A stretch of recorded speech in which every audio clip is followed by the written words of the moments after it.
এখন যে বিষয়টা নিয়ে আপনাদের সাথে কথা বলবো সেটা হইল রেফ্রিজারেটরের যে ডোর আছে এই ডোর গ্যাসকেট পরিবর্তন বা গ্যাসকেট পরিবর্তন এটাই আমি দেখাবো। যদিও এটা নিউ রেফ্রিজারেটর নষ্ট না, তারপরও আমি কিভাবে গ্যাসকেটটা পরিবর্তন করতে হয় এটা আপনাদের বুঝাই দিচ্ছি। তো গ্যাসকেটের বিষয়টা হইল যে এই সেম সাইজের আপনি একটা গ্যাসকেট নিয়ে আসবেন, অথবা ফিতা আকারে এক গ্যাসকেট পাওয়া যায়। হ্যাঁ, এটা একদম লম্বা কয় ফিট আছে, হ্যাঁ এইভাবে মাপ দিয়ে আপনি এই তত ফিট গ্যাসকেট নিয়ে আসবেন, অথবা আপনি এই সাইজেরই গ্যাসকেট পাওয়া যায়। তো কি করবেন, সিম্পলি এটা টান দিলে গ্যাসকেটটা খুলে চলে আসবে। এটা আহামরি কোনো বিষয় না, এভাবে টান দিলে গ্যাসকেটটা খুলে চলে আসবে। খুলে আপনি নিয়ে যাবেন বা এই সাইজের নিয়ে আসবেন, গ্যাসকেটটা নিয়ে যাবেন। এই সাইজের একটা গ্যাসকেট আপনি কিনে নিয়ে আসবেন।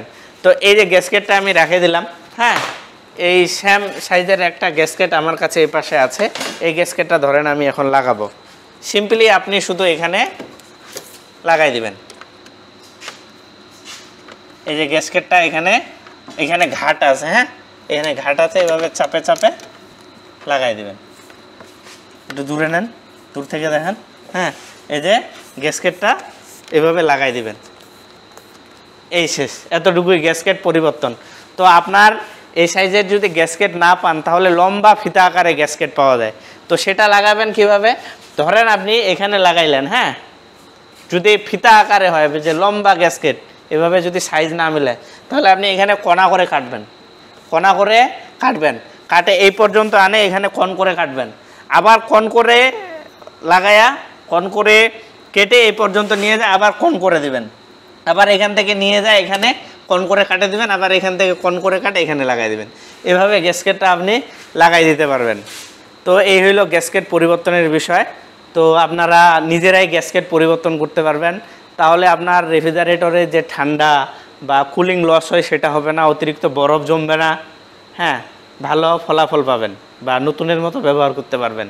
এই হইল গ্যাসকেট পরিবর্তনের বিষয়। আশা করি বিষয়টা আপনারা বুঝতে পারছেন। আর অবশ্যই আমার এই চ্যানেলটিকে সাবস্ক্রাইব করে রাখবেন। আমি আরএসি ইলেকট্রিক্যাল সম্পর্কিত নানা বিষয় নিয়ে কথা বলে থাকি, যেটা থেকে আপনারা উপকৃত হবেন। বা আপনারা যদি কোনো সমস্যায় পড়ছেন বা কোনো কিছু জানার আছে আপনি বুঝতেছেন না, তাহলে অবশ্যই আমাকে কমেন্ট করে জানাবেন, আমি ওইটা ভিডিও করে দেওয়ার চেষ্টা করব। তো এই হইল বিষয়।